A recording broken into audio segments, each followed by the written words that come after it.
moving on from college to the NFL, the Philadelphia Eagles, after going through, your ACL tear early in your NFL career, then you had the constant critics and pressure from other people. Then you had two different head coaches and systems in Andy Reid and Chip Kelly. How would you say you got over the hump and became one of the Eagles' most feared pass rushers in 2014?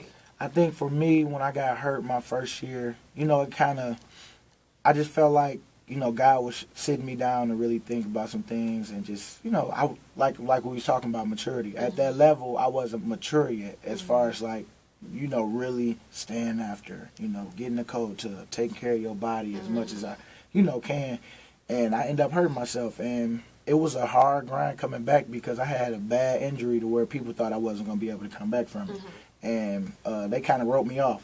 So every day, I just would pray and just continue to just keep working hard. I think my drive, my self-motivation, came in a little more than I usually would because it takes for me to be in a group for me to really go hard. But now I don't think it, I done matured. Now I can go in the gym by myself and get some work. Absolutely. So I think that's what changed in me, and that's what I had to open my eyes to. Like nobody's gonna do it like you, and nobody's gonna take care of you like how you take care of you. Absolutely. Now, when Chip Kelly was hired in 2013, he kind of brought with him that 3-4 multiple approach, which allows you to move from the D-line to linebacker. You were able to showcase a lot of things. A lot of people questioned you in pass coverage, and I was like, he's fine. And you always showed your ability to seal off the edge. Would you credit some of your success to Kelly's defensive scheme and that it moved you from D-line to linebacker? I think because growing up, a lot of people don't know. Well, a lot of people do know this, but they kind of forgot. I was a middle linebacker all the way till I got to college. And then I gained a lot of weight because I never really lift weights in high school like that until I got to college, and then I kind of blew up. And then they basically moved me to defensive end, the best decision I could have ever made. Cause I was fighting that decision when I got up there. I was so mad. But, I finally, just adapted and just was like, you know what, I'm going to go hard at this. And then it wasn't as bad as I thought. And, for me, I don't know, a lot of people, I think Coach Kelly, he, just made me get back into my comfort zone as far as, standing up. Because I know I can rush the passer. It's just all about, now I'm standing up and being able to take off from a standing position. Right. Now, your growth in Philadelphia led to some other contract offers from, the Giants, the Dolphins, the Titans. But yet, you stayed with the Philadelphia Eagles for $26 million, four-year deal, $14 million guaranteed. What made you choose to re-sign with the Eagles? I think for me, when they let go of my boy T. Cole, as much as I love T. Cole, it showed me that they really was going to, re-sign me like they said they was, and I was going to be the starter. And I just talked with the wife about it and just, just went ahead and went on the sign because we was like, I'm going to trust you this time. Absolutely. And because, like you said, T. Cole is gone, now many scouts and experts believe you basically are the cusp of being that great NFL player. A lot of people have you paid to have that breakout season as a starter.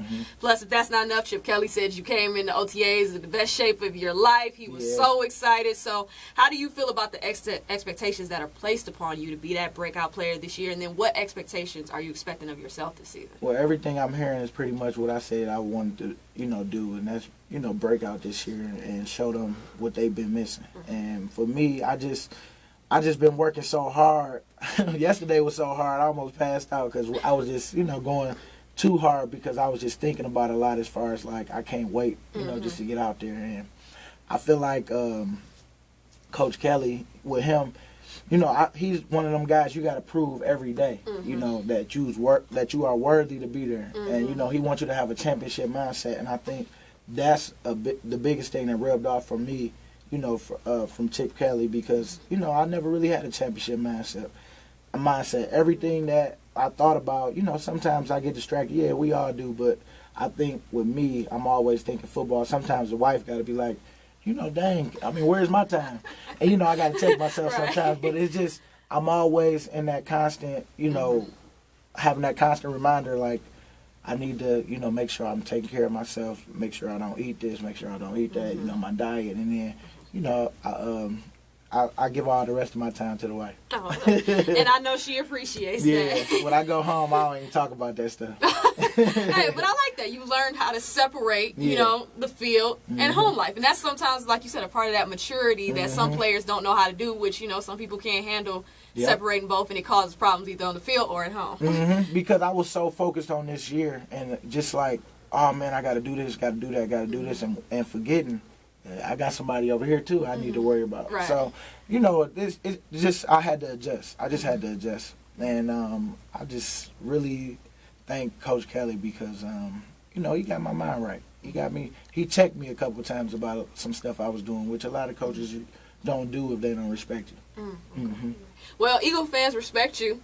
And you respect the fact that they want you guys to win. And, you know, when it comes to the Eagles, a lot of fans are kind of eager to see this offense. You know, a lot of people still don't know who's going to be at QB. You guys got a new look running game with DeMarco Murray and Ryan Matthews. But when it came to that defense, you guys had no problem sacking the quarterback, totaling 49 sacks. But at the same time, gave up 30 touchdown passes. So what are the expectations for the Eagles this season? And then what can we expect from you all this season defensively? Well, for me, my expectations is, you know, just to help the team win and get to the Pro Bowl and, you know, hopefully get to the Super Bowl. For me, for our defense, we just need to do better in the passing game. Like we did sack them 49 times, but we did let a lot of big plays get back there as far as like our deep balls and stuff like that. But I think with, you know, Walter Thurman playing safety, and then you got Byron Maxwell and, you know, probably Nolan Carroll on the other end, I think we're going to have, you know, a tough defense because our front seven already some monsters. Absolutely. Yeah, our front seven. Man. I'm a little nervous. Our O-line, a lot of people didn't realize that we was banged up last year. A lot of people was hurt and this and that, and now everybody's healthy. If we can keep them healthy and then DeMarco just running in the hose, because Ryan Matthews just as good, and then everybody can't forget about my boy Sproles. I'm telling you, he really going to have another great year, another Pro Bowl year. And I think Tim Tebow is going to shock a lot of people because he's going to make the team. And, you know, I think he'll play a lot. Absolutely.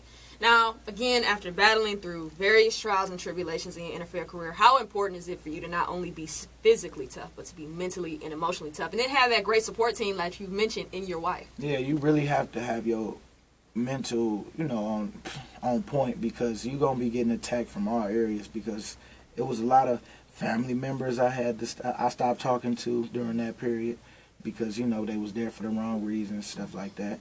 Then you got, you know, you thinking about your injury. You know, a lot of people would give up on themselves and say, well, dang, it's the end of the world. It just depends on how people react to certain situations, and everybody different.